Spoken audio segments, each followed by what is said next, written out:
क्या आपकी भी बोटी कभी ड्राई, कभी सख्त या बेजायका बन जाती है? तो मैं आज आपके लिए लेकर आई हूँ एक तवा चटखारा बोटी की ऐसी रेसिपी जो हर बाइट में मसालों का परफेक्ट चटखारा और रेस्टोरेंट स्टाइल टेस्ट देगी। इस रेसिपी में मैं बोटी को ऐसे मैरिनेट करूंगी कि गोश्त अंदर तक जूसी और फ्लेवरफुल हो जाए। फिर गरम तवे पर इसे स्लो कुक करके तैयार करेंगे ताकि हर पीस पर मसालों की लजीज कोटिंग आ जाए। ये रेसिपी फैमिली डिनर, दावत, वीकेंड बारबेक्यू, क्रेविंग या ईद के बाद बचे हुए गोश्त को नए अंदाज में एंजॉय करने के लिए बिल्कुल परफेक्ट है। अगर आप भी चाहते हैं कि आपकी तवा चटखारा बोटी देखते ही सबके मुंह में पानी आ जाए और हर कोई इसकी रेसिपी पूछने पर मजबूर हो जाए, तो वीडियो को एंड तक ज़रूर देखें, क्योंकि मैं शेयर करूंगी तमाम टिप्स और ट्रिक्स जो इस रेसिपी को बनाएंगी बिल्कुल परफेक्ट। और अगर आपको ये वीडियो पसंद आए तो इसको आपने लाइक और शेयर ज़रूर करना है। तवा चटखारा बोटी पकाने के लिए यहाँ पर मैंने छोटे साइज़ की बोटियों का इस्तेमाल किया है। मैंने बोटी को छोटे छोटे साइज़ में कट कर लिया है ताकि ये जल्दी और इवनली कुक हो। छोटी बोटी कट करने का फ़ायदा ये होता है कि मसाले हर पीस पे अच्छी तरह से कोट होते हैं और हर बाइट में ज़बरदस्त टेस्ट आता है। इस साइज़ की बोटी तवे पर पकने के लिए बिल्कुल परफेक्ट रहती है, क्योंकि ये अंदर तक अच्छी तरह से गल जाती है और ड्राई भी नहीं होती। इन बोटियों का वेट 750 ग्राम है। इसकी मैरिनेशन के लिए इसमें मैंने 1 टेबल स्पून अदरक लहसुन का पेस्ट डाला है। 2 टेबल स्पून इसमें कच्चे पपीते का पेस्ट भी ऐड कर रही हूँ, और अगर कच्चे पपीते का पेस्ट नहीं है तो इसकी जगह आप कचरी पाउडर शामिल कर सकते हैं। 3/4 टीस्पून मैंने इसमें नमक डाला है। एक बड़े साइज़ के लीमू का रस इसमें ऐड करेंगे और ये भी मीट टेंडराइज़र का काम करेगा। 1 टेबल स्पून तीखी वाली हरी मिर्चों का पेस्ट मैंने इसमें ऐड किया है, यानी 4 से 5 हरी मिर्चों का पेस्ट बना लिया है। आप लोग चाहें तो बारीक चॉप कर भी इसमें ऐड कर सकते हैं। अच्छी तरह से इसको मिक्स कर लेंगे, और ये इसकी पहली मैरिनेशन है, क्योंकि इसमें मैंने पपीता ऐड किया है। पपीता गोश्त को नेचुरली टेंडर बनाने में बहुत अहम किरदार अदा करता है। इस बोटी को नरम और जूसी बनाता है और पकने के बाद बिल्कुल भी सख्त नहीं रहने देता। अच्छी तरह से इसकी मिक्सिंग कर ली है मैंने। अब इसको कवर करेंगे, और कवर कर कर आपने कम से कम इसको आधे घंटे का रेस्ट लाजमी देना है। आधा घंटा कंप्लीट हो चुका है।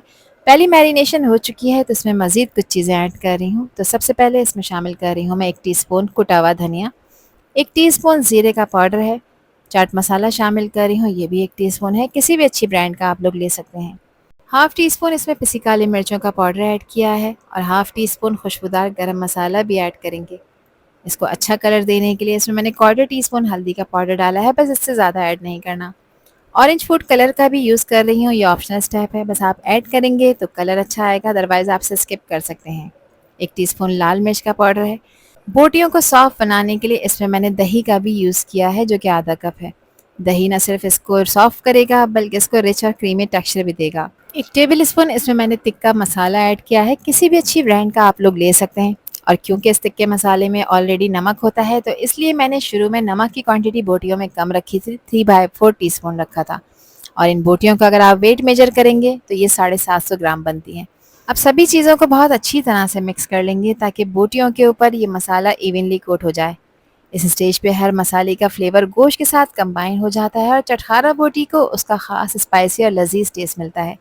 मिक्सिंग मैंने कर ली है। अब मैं इसे कवर करूंगी, और कवर करके आपने इसको तकरीबन 4 घंटे का टाइम लाजमी देना है, क्योंकि इसमें कच्चा पपीता और लेमन ऐड किया है, उसकी वजह से ये बोटियां अंदर तक टेंडराइज हो जाएं। और अगर आपके पास टाइम है तो आप इसको पूरी रात के लिए रखें। मैं इसको पूरी रात का रेस्ट दूंगी। अब इसको पकाने के लिए मैंने यहाँ पर लोहे का तवा इस्तेमाल किया है, जो नॉर्मली हर घर में मौजूद होता है। आधा कप मैंने इसमें ऑयल डाला है, और मैरिनेटेड बीफ की बोटियों को अब इस पे डाल देंगे। गैस का फ्लेम इस वक्त आपने मीडियम हाई रखना है, और मीडियम हाई फ्लेम पे इसको लगातार चलाते हुए आपने इसकी भुनाई करनी है। भुनाई करने से बोटियों का कलर और भी ज़्यादा खूबसूरत हो जाता है, और मसाले अच्छी तरह से रोस्ट होकर अपना फ्लेवर रिलीज करते हैं।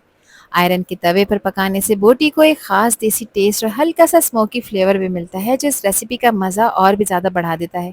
लगातार भुनाई करने से ये बोटियाँ यहाँ पर पानी रिलीज करेंगी, क्योंकि गोश्त का अपना पानी भी है और इसमें दही भी ऐड किया था।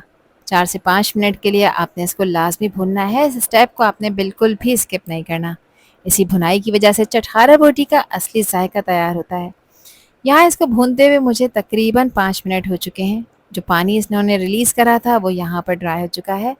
अब जो इस बाउल में मैंने इसको मैरिनेट किया था, उसमें मैंने तकरीबन आधा कप पानी मज़ीद ऐड किया है, क्योंकि इन बोटियों को इसी तवे पर पकाना है। ये बोटियाँ प्रॉपर मैरिनेट हो चुकी हैं, तो गलने में ज़्यादा टाइम नहीं लेंगी। इसे कवर करेंगे, और कवर कर कर गैस का फ्लेम बिल्कुल लो कर देंगे, और लो फ्लेम पे इसको आपने पकाना है 30 से 35 मिनट के लिए। ये बीफ की बोटियाँ हैं और प्रॉपर मैरिनेट भी हो चुकी हैं, तो इतना टाइम तो लगेगा। यहाँ 35 मिनट इसको मैंने लो फ्लेम पे पकाया है। सारा पानी ड्राई हो चुका है और बोटियाँ अल्हम्दुलिल्लाह बिल्कुल सॉफ्ट हो चुकी हैं, ऐसी के मुंह में जाते ही घुल जाएं।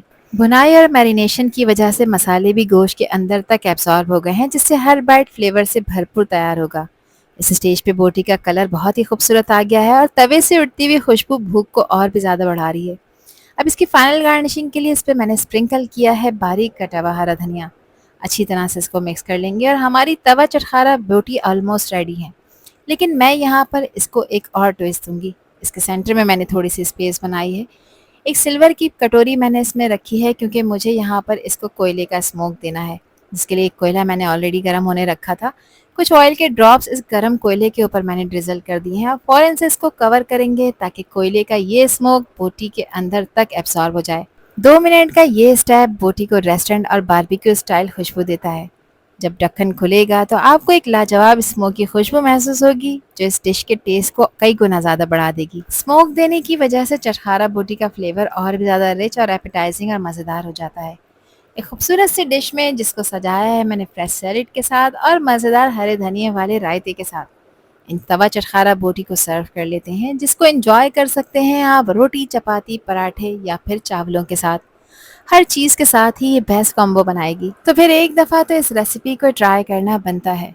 आई होप कि वीडियो आप लोगों को पसंद आई होगी। पसंद आई हो तो कमेंट सेक्शन में अपना प्यारा सा फीडबैक मुझे लाजमी शेयर करिएगा। और चैनल पर न्यू है तो चैनल को भी ज़रूर सब्सक्राइब कर दीजिएगा। आपसे फिर मिलूंगी इंशाल्लाह एक न्यू वीडियो में एक न्यू रेसिपी के साथ। जब तक हादिया को दीजिए इजाज़त। अल्लाह हाफिज़। अल्लाह निगहबान।